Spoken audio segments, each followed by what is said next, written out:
এখন ভুল ঠিক ভেবে লাভ নেই, বেশি সময় নেই, গ্রামবাসীরা মুশকিলে পড়েছে। তাই ওই বণিকদের কৃষ্ণনগর ছাড়া করতে এখন বরং মিলেমিশে কাজ করতে হবে আমাদের। তুমি এসেছো গোপাল, তোমাকে দেখে আমার যে কি আনন্দ হচ্ছে, কিন্তু তার সঙ্গে মনটাও তো আনচান আনচান করছে। কৃষ্ণনগরে যে ভারী বিপদ। আর এই বিপদের মুখে আমাদের ঠেলছে আর কেউ নয়, স্বয়ং নবাব মহারাজ। দিয়ে দেবেন বলছেন? আমার মগজে কত কি বুদ্ধি গজগজ করে সেটা কি তুমি জানো না? তা আবার জানি না, কিন্তু এবার কি বুদ্ধি বের করলেন বলুন দেখি জাহাপানা। জানতে পারবে, সব জানতে পারবে। তার আগে বলো দেখি, কোন রাজ্যের খাজনা আদায় বাকি? আগে জাহাপানা কৃষ্ণনগরের। বটে, কিন্তু কারণটা কি? মহারাজ কৃষ্ণচন্দ্র নাকি প্রজা কল্যাণমুখী কাজে অর্থ ব্যয় করেন, প্রজাদের ভালো করতে গিয়ে আমাদের অবস্থা একেবারে কালো করে দিচ্ছে। চিন্তা নেই, এবার এই প্রজাদের ভালো করতেই এমন দুজনকে কৃষ্ণনগরে পাঠাবো যারা ছুঁচ হয়ে ঢুকবে আর ফাল হয়ে বেরোবে। আজ যেন মনে হচ্ছে মহারাজ বেশ খানিক চাপে আছেন। থাক মন্ত্রী মশাই, এই চাপ কমানোর জন্য আপনাকে আর খাপ খুলতে হবে না, শেষে হিতে বিপরীত হয়ে যাবে। তোমরা থামবে এবার? ঠান্ডা মাথায় আমাকে একটু ভাবতে দাও দেখি। কিন্তু আপনার ভাবনার গতি প্রকৃতি তো আমরা কিছুতেই ঠাওর করতে পারছি না। কোনো বাইরের শত্রুর আক্রমণ নাকি প্রজা অসন্তোষ মহারাজ? নবাব খবর পাঠিয়েছেন দুজন ইংরেজ বণিক এই এলো বলে। আমি যে কি করি। গুড আফটারনুন মহারাজ। আমরা মুর্শিদাবাদ থেকে স্ট্রেইট আপনার কাছে চলিয়ে এলাম। দিস ইজ ফর ইউ মহারাজ। আমার জন্য প্রীতি উপহার করেছেন কি? এই না মানে এটা তো সেই একেবারে ফিরিঙ্গি দেশ থেকে। যা পাচ্ছেন নিয়ে নিন মহারাজ, পছন্দ না হলে আমি তো আছি, আমাকে না হয় পত্রপাঠ সব চালান করে দেবেন। সাধে কি বলে, চোরের মন বচকার দিকে। এনিওয়ে, আমি এবার একটা গুড নিউজ দেব সবাইকে। সবাই শুনুন, বিদেশি লগ্নিতে শিল্প গড়িয়া উঠিবে কৃষ্ণনগরে। কৃষ্ণনগরের পপুলারিটি চারিদিকে ছড়িয়ে পড়িবে। এরা আবার বলে কি? কৃষ্ণনগর বিখ্যাত হয়ে যাবে। তাহলে আর আপনাকে দেখে কে মহারাজ? তখন দেখবেন নবাবও দুবেলায় 4 বার আপনাকে সেলাম ঢুকছে। আমি কিন্তু সিঁদুরে মেঘ দেখতে পাচ্ছি মহারাজ। এখনই এত মাতামাতি না করে কদিন একটু দেখে নিলে হয় না? তুমি থামো তো গোপাল, খালি খালি সব ব্যাপারে তালগোল পাকানোর চেষ্টা করো। হ্যাঁ গোপাল, এবার ভুলভাল ভাবা বন্ধ করে ওদের তালে তাল মেলাও। বরং যা বুঝছি তাতে কৃষ্ণনগরের ভালো বই খারাপ হবে না। দেখুন কি হয়। তবে একবার লেজে গোবরে হয়ে গেলে কান্নাকাটি করা ছাড়া আর কোনো উপায় থাকবে না মহারাজ। থাকবে কি থাকবে না সেটা পরে বুঝবো। তবে আপাতত বিদেশি বণিকদের দেখাশোনার দায়িত্ব মন্ত্রী তোমার। আর গোপাল, তুমি বরং কদিন রাজসভায় আসা বন্ধ করে বাড়িতে ফিরে গিয়ে বিশ্রাম নাও। আমি বেশ বুঝতে পারছি তোমার এখন বিশ্রামের প্রয়োজন।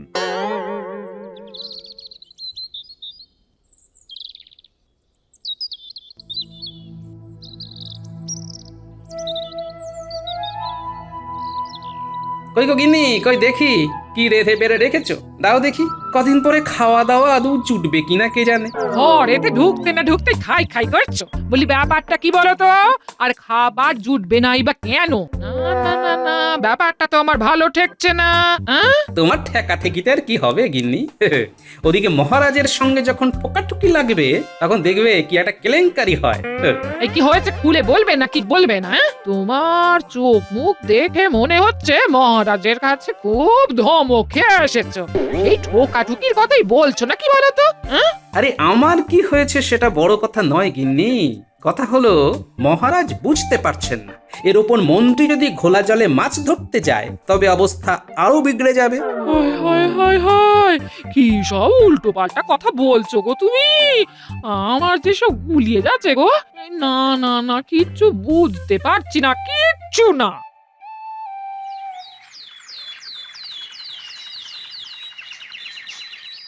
ইউ মন্ত্রী, তুমি আমাদের কৃষ্ণনগর ঘুরাইতে পারিবে? তুমি আমাদের হেল্প করিলে আমরা তোমাকে মোটা পুরস্কার দিব, মোহর দিব। এইটার এমন কি কাজ? আমি যখন আছি তখন গোটা কৃষ্ণনগর একেবারে ঘুরপাক খাইয়ে দেবো। কোনো চিন্তা করবেন না। Very good. তুমি তো বহুত আচ্ছা আদমি আছো। তোমার মতো লোক থাকলে আমাদের কাজ করতে সুবিধা হবে। এবার তুমি আমাদের দেখাও তো কোন জমিতে 2 টাইমস মানে দুবার ফসল হয়, কোনখান থেকে ওই যোগাযোগ ব্যবস্থা ভালো আছে। দেখাবো তো, দেখাবো, সব দেখাবো। আরে আরে দেখ দেখ দেখ দেখ, সাহেব বাবুরা আমাদের গ্রামে এসেছেন। আমরা এখানে ব্যবসা করিতে চাই, কুড়ি বানাইবো, তোমাদের কাজ দিব। তোমরা আমাদের জমি দিবে আর আমরা তোমাদের মোহর দিব, ভালো ভালো খাবার দিব, জামা কাপড় দিব। বুঝাও মন্ত্রী, তুমি ওদের বুঝাও। সে কি আর ওরা বুঝতে পারছে না? সাহেবরা এখানে ব্যবসা করলে তোমরা লাভের মুখ দেখবে, এটা কি তোমাদের বুঝিয়ে দিতে হবে গো? না না না, সেটা তো আমরা ভালো মতোই বুঝতে পারছি। অল্প একটু জমি দিলেই অনেক অনেক মোহর আসবে। এই তো সাহেবরা জমি বাচ্ছে, আর তোমাদেরও ভালো দিন আসছে। বুঝাও বুঝাও, আরো ভালো করিয়া বুঝাও। তুমি ওদের বুঝাইবে আর আমরা তোমাকে উপযুক্ত ভাগ দিব। এসব কি হচ্ছে রে? মন্ত্রী মশাই তো সাহেবদের বগল দেবা করে ঘুরে বেড়াচ্ছে। শুধু ঘুরে বেড়াচ্ছে, তার সঙ্গে সঙ্গে তো জায়গা জমিও দেখাচ্ছে রে। আর যে কজন গ্রামবাসী জুটেছে তাদেরও কবজা করে ফেলেছে। চল চল, আর দেরি না করে এক্ষুনি গিয়ে দাদুকে খবরটা দিই। না গিন্নি, এবার মনে হচ্ছে বসে থেকে থেকে হাড়ে দুব্ব ঘাস গজিয়ে যাবে। যেমন কর্ম তার তেমনি ফল। করো করো, আরো মহারাজের সঙ্গে কথা কাটাকাটি করো। আমি আবার কোথায় কি কাটলাম? আমি তো শুধু বিদেশি বণিকদের থেকে সাবধান করে দিচ্ছিলাম, আর তাতেই তো মহারাজ বিগড়ে গেলেন। বিদেশি বণিকরা আজ আছে কাল নেই, তাদের নিয়ে তোমারই বা এত মাথা ব্যথা কিসের শুনি? হ্যাঁ না গো দিদা, ওরা শুধু শুধু আসেনি, নিশ্চয়ই ভেতরে ভেতরে কিছু একটা করছে। হ্যাঁ, কথা শুনে আর দেখে যা বুঝলাম, তাতে মনে হলো ওরাও জমি খুঁজছে। মন্ত্রী মশাইও সবাইকে বোঝাচ্ছে। তোরা বলে কয়ে ওই বণিকদের একবার এদিকে নিয়ে আসতে পারলি না, তাহলে তো আমাদের কপাল খুলতো। কপাল খুলতো না পুড়তো, সে আর তুমি কি বুঝবে গিন্নি? না না, আমি আর কি বুঝবো? বোঝো তো খালি তুমি। বেশি বুঝে বুঝেই তো এই অবস্থা। কিন্তু আমরা এখন তাহলে কি করব? আপাতত আমাকে যেমন বললি তেমনি খবরটা বাবা আর গ্রামের বাকিদের দিয়ে গিয়ে জমি কেড়ে নেওয়ার খবরটা আগে ভালো করে ছড়িয়ে পড়া দরকার। খবর কি মন্ত্রী? মানে এই ইংরেজ বণিকদের যত্ন আপ্যায়ন সব ঠিক করে হচ্ছে তো? সে আর বলতে মহারাজ, আমি তো একেবারে ওদের ছায়া সঙ্গী হয়ে গেছি। ঘুরছি ফিরছি, ওদের যেমন যা দরকার সব খেয়াল রাখছি। ইওর হানেস, আপনার এই মন্ত্রী আমাদের ভীষণ হেল্প করিয়া আছে। আমরা ওর সাহায্যে এখানে কুটি আর কারখানা বানাবার জন্য জমি নির্বাচন করিয়া ফেলিয়াছি। মন্ত্রী নিজে জমির গুণাগুণ বর্ণনা করিয়া দিয়াছে। কোন জমিতে ভালো ফসল হইবে, কোন জমি কত দামে কেনা যাইবে, সব বলিয়াছে। এই সবও বলেছে? সে কি মন্ত্রী? হ্যাঁ মানে কেউ জানতে চাইলে আমি তো আর না বলতে পারি না, তাই আর কি। আমরা ঠিক করিয়াছি, গঙ্গা নদীর দক্ষিণ দিকে 300 বিঘা জমি আমরা ক্রয় করিব। উহাই আমাদের পছন্দ আছে। ওরে বাবা, একেবারে অতখানি জমি? অর্ধেক কৃষ্ণনগরই তো নিয়ে নেবে তাহলে। উড়ে এসে জুড়ে বসে একদিনে এত জমি নেবে কিনে, এই ছিল ওদের মনে মনে। না না না, জমির পরিমাণ আর অবস্থান শুনে তো আমি অবাক হয়ে যাচ্ছি। এত জমি দেওয়া যাবে কি করে? দিব না বলিলে তো হইবে না ইওর হাইনেস। আপনি না বলিলে আমরা প্রজাদের কাছে গিয়ে বলিব যে মহারাজা তাদের ভালো চায় না। আর আমরা প্রজাদের উপহার দিয়া এমন ব্যবস্থা করিয়াছি যে প্রজারা আমাদের কথা শুনিবে। মন্ত্রীর সঙ্গে জমির দাম লইয়া দরদস্তুর করা হইয়া গিয়াছে। আমরা যথাসময়ে আসিয়া ডিল ফাইনাল করিব।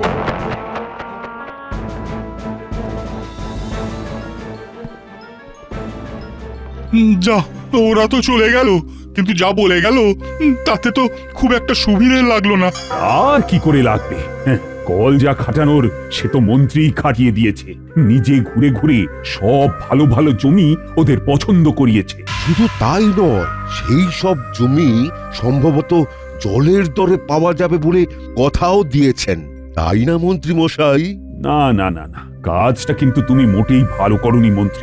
এইভাবে কৃষ্ণনগরের সম্পদ বিদেশি বণিকদের হাতে তুলে দেওয়াটা ঠিক হবে না। মহারাজ যাই বলুক, আমি কিচ্ছুটি বলবো না। যাই হলো আর তাই হলো, বণিকদের সাথে রফা করে নিজের আখের তো গোছানো হলো। এখন আর মন্ত্রীর মুখে কথা নেই। ও আমি যে এখন কি করি? আপনি যাই করেন আর তাই করেন, আমি জানি আমাকে এখন কি করতে হবে।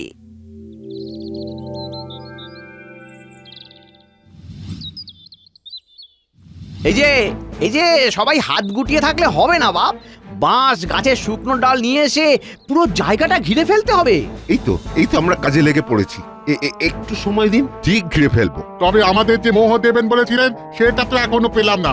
আরে ওহো, সেসব কি পালিয়ে যাচ্ছে নাকি? পাবি পাবি, সব পাবি। এখন কাজের কাজটা কর দেখি। না না, আমরা আমাদের জমি ছাড়বো না, কিছুতেই না। তুমি চলে গেলে আমরা আমরা খাবো কি? ওইসব জমি ওই ইংরেজ বণিকদের হাতে তুলে দিলে আমরা তো সব পথের ভিখারি হয়ে যাব। এই জমিতে সোনা ফলে, তাই আমরা সেই সোনার ভাগ ছাড়বো না। সোজা কথায় কাজ না হলে কাজ কি করে করাতে হয় সে তো আমার ভালোই জানা আছে। এই তোরা দাঁড়িয়ে দাঁড়িয়ে দেখছিস কি? ভাগা ওদের, ভাগা। এইরকম লোক থাকলে আমাদের সমস্ত এলাকা দখলকারীতে কোনো প্রবলেম হইবে না। কেউ আমাদের কিচ্ছুটি করতে পারবে না। বণিক তারাও, দেশ বাঁচাও, আমরা আমাদের জমি ছাড়বো না। এই অনাচার আমরা হতে দেব না, কিছুতেই না। না না, আমরা বিদেশি বণিকদের ভরসা করি না। এই যাও যাও যাও তো, এখানে গলাবাজি করে মাথা খারাপ করো না। ভাগো ভাগো এখান থেকে, যাও।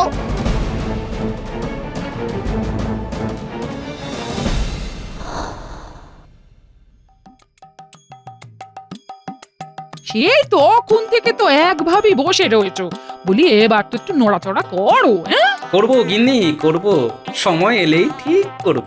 তা তোমার সেই সময় কখন আসবে শুনি? এই তো এলো বললে। আমার কিছু করার আগে গ্রামের লোকেদের নিজের সমস্যা নিজেদের বুঝতে হবে, বুঝলে গিন্নি?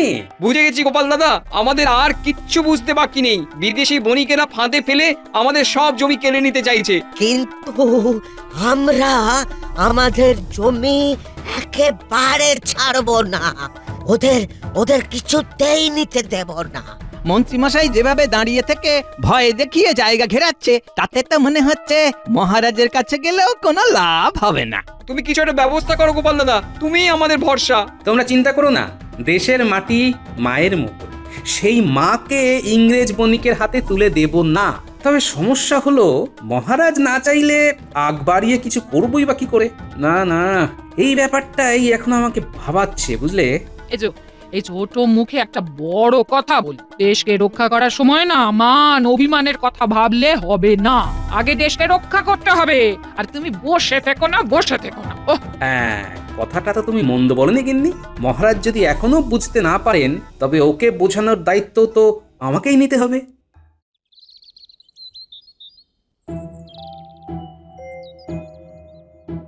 সেই তখন থেকে দেখছি আপনি আনচান আনচান করছেন, মনে হচ্ছে কিছু একটা কথা বলতে চেয়েও বলতে পারছেন না। কি হলো মহারাজ? তুমি ঠিকই ধরেছ রানী। একটা আফসোস এখন আমায় কুড়ে কুড়ে খাচ্ছে। কি আফসোস? গোপালকে রাজসভা থেকে তাড়িয়ে দিয়ে কাজটা সেদিন আমি ঠিক করিনি।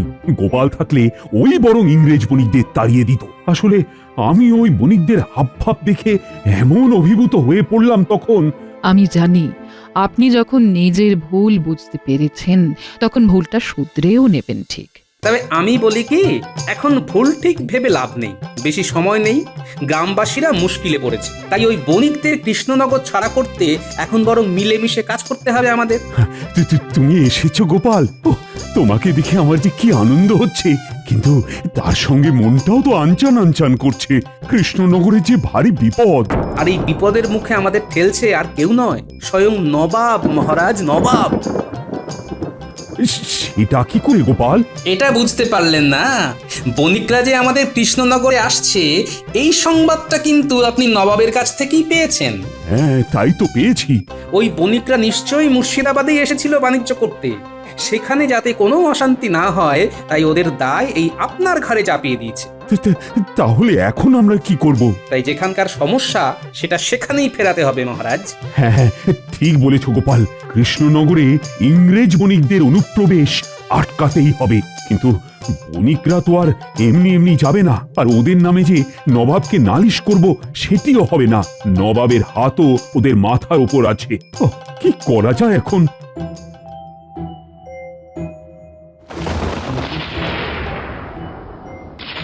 দাঁড়ান দাঁড়ান মহারাজ, আকাশের অবস্থা ভালো নয়। এটাকেই যদি কাজে লাগানো যায় তবে মনে হচ্ছে কাজের কাজ হয়ে যাবে। একটা বুদ্ধি এসেছে মাথায়। এবার সাপও মরবে কিন্তু লাঠি ভাঙবে না। তবে যাই করি একেবারে আট ঘাট মেথে করতে হবে।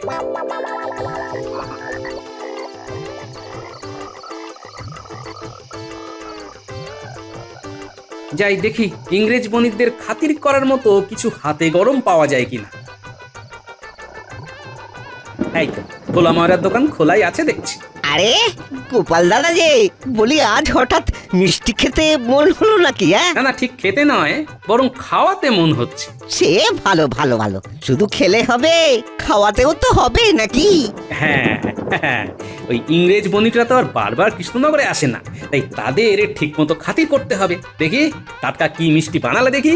এই গরম গরম আর নরম নরম রসগোল্লা আছে, গোটা কুড়ি ওই টপাটপ তুলে দিই তাহলে। দাও দাও দাও, দেরি করো না। তারপর যা কুচির কাজ সে তো আমি করেই ফেলবো। পুরো ব্যাপারটা এখন আমাদের হাতের মুঠোয় চলিয়া আসিয়াছে। ওই মন্ত্রকে টোপ দিয়া কাজের কাজ হইয়াছে। এইবারে ওই মহারাজের মাথায় হাত বুলাইয়া পুরা জমি দখল করিয়া লইব। স্লোলি স্লোলি এই পুরা কৃষ্ণনগর আমাদের হইয়া যাইবে। এইখানে আমরাই রাজ করিব। দাঁড়াও দাঁড়াও, তোমাদের রাজ করার আশায় আমি বাজ ফেলছি। ওই দেখো গোপাল দাদু কেমন বসে ফন্দি আঁটছে দুজনে। ওদের ওই ফন্দি যাতে কাজে না লাগে সেই জন্যই তো আমিও পাল্টা ফন্দি এঁটেছি। শোন, যেমন বলেছি তেমন করে তোরা ওই মিষ্টির হাঁড়ি নিয়ে গিয়ে ওদের দে। কিন্তু তুমিও তো আমাদের সঙ্গে থাকতে পারতে। না না, আমি মিষ্টি নিয়ে গেলে ওদের সন্দেহ হতে পারে, আমার দেওয়া মিষ্টি নাও খেতে পারে, কিন্তু তোরা নিয়ে গেলে তেমন কিচ্ছু ভাববে না। কিন্তু দাদু, তুমি হঠাৎ ওদের মিষ্টি খাওয়ানোর জন্য উঠে পড়ে লাগলে কেন বলো তো? এ কি আর যেমন তেমন মিষ্টি রে, এই মিষ্টি খেয়ে ওরা সুখের ঘুম না দিলে ওদিকে বাকি কাজ যে মাঠে মারা যাবে। এই দেখো আমরা তোমাদের জন্য কি এনেছি। আরে আরে তোমরা কারা? কি চাই তোমাদের? আমাদের কিছু চাই না, তোমরা এই মিষ্টি খেলেই আমাদের মন ভরে যাবে। তোমরা আমাদের গ্রামে এসে এত উপকার করছো আর আমরা একটু মিষ্টিও খাওয়াবো না, তাই কি কখনো হয়? বাহ বাহ, ভেরি গুড। আমাদের জন্য মিষ্টান্ন আনিয়াছো। দাও দাও, এখানকার মিষ্টি শুনিয়াছি খুবই ভালো। হ্যাঁ হ্যাঁ, খেয়ে দেখো, আর কখনো ভুলতে পারবে না।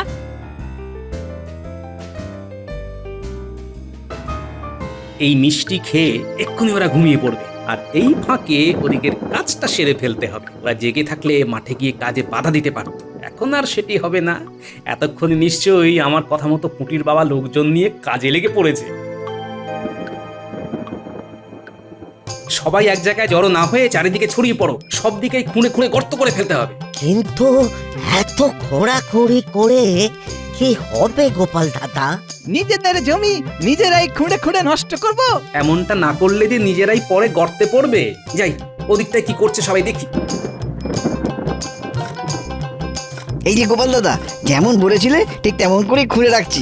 হ্যাঁ হ্যাঁ, ব্যাস ব্যাস ব্যাস, এরকম করে রাখলেই হবে। তবে বেশ অনেকটা জায়গা জুড়ে খুঁড়তে হবে, বুঝলে? তুমি ভেবো না গোপাল দাদা, আমরা ঠিক করে নেব।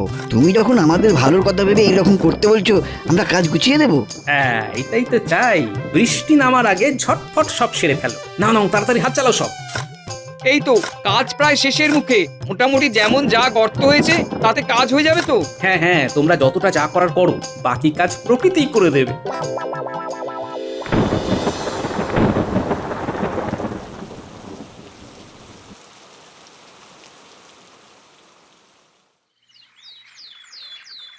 Good morning your highness. আমরা জমির দাম বাবদ মোহর দিতে আসিয়াছি। জমির কাগজপত্র আমাদের আজই চাই। আজই? না মানে জমি যে কারা কারা দেবে সেটাই তো ঠিক হয়নি। অর্থাৎ ইচ্ছের বিরুদ্ধে কারুর কাছ থেকে তো জমি কেড়ে নেওয়া যাবে না। হে, সেসব আপনি ভাববেন না মহারাজ, ওসব আমি সব ঠিক ব্যবস্থা করে নেব। ওদের ভালো মন্দ তো আমাকেই ভাবতে হবে নাকি? সে তো 100 বার। তবে সাহেবদের বলি কি, নেওয়ার আগে জমিটা একবার চোখের দেখা দেখে নিলে হতো না? না দেখে জমি হস্তান্তর করাটা কি ঠিক হবে? Good point. চলো তাহলে আরেকবার দেখিয়া লইতে ক্ষতি নাই। এই মরেছে। পেটুক গোপালটা আবার নতুন কোনো ফন্দি আসছে না তো? চলো তাহলে সবাই মিলেই একবার জমি পরিদর্শনে যাই। হ্যাঁ হ্যাঁ চলুন মহারাজ।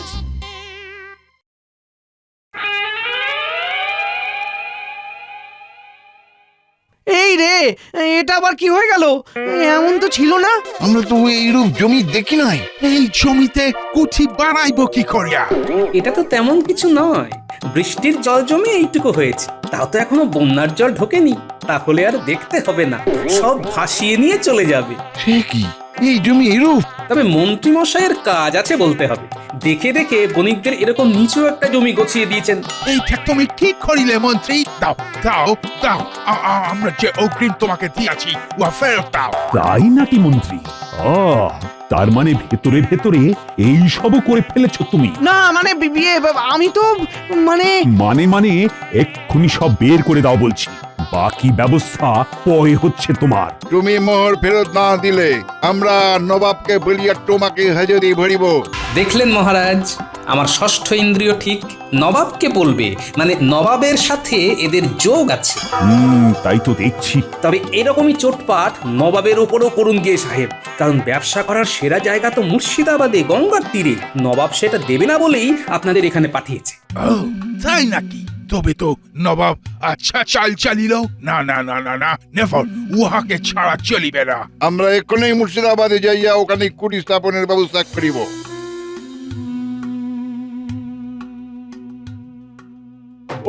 তুমি বাঁচালে গোপাল, তোমার জন্যই এই যাত্রায় কৃষ্ণনগর বিদেশি মুক্ত হলো। আর তোমাকে ভুল বোঝার জন্য আমাকে আমাকে ক্ষমা করে দাও গোপাল। ছি ছি মহারাজ, এসব আপনি কি বলছেন? দেশের জন্য সব কিছু দেওয়া যায়, কিন্তু কোনো কিছুর জন্যই দেশ বা দেশের মাটি ছাড়া যায় না মহারাজ। আমিও আমার ভুল বুঝতে পেরেছি মহারাজ, আমাকেও ক্ষমা করে দিন। গোপাল আমার চোখ খুলে দিয়েছে মহারাজ। বেশ বেশ, এসো সবাই মিলেমিশে থাকি এবার। শেষ ভালো যার, সব ভালো তার।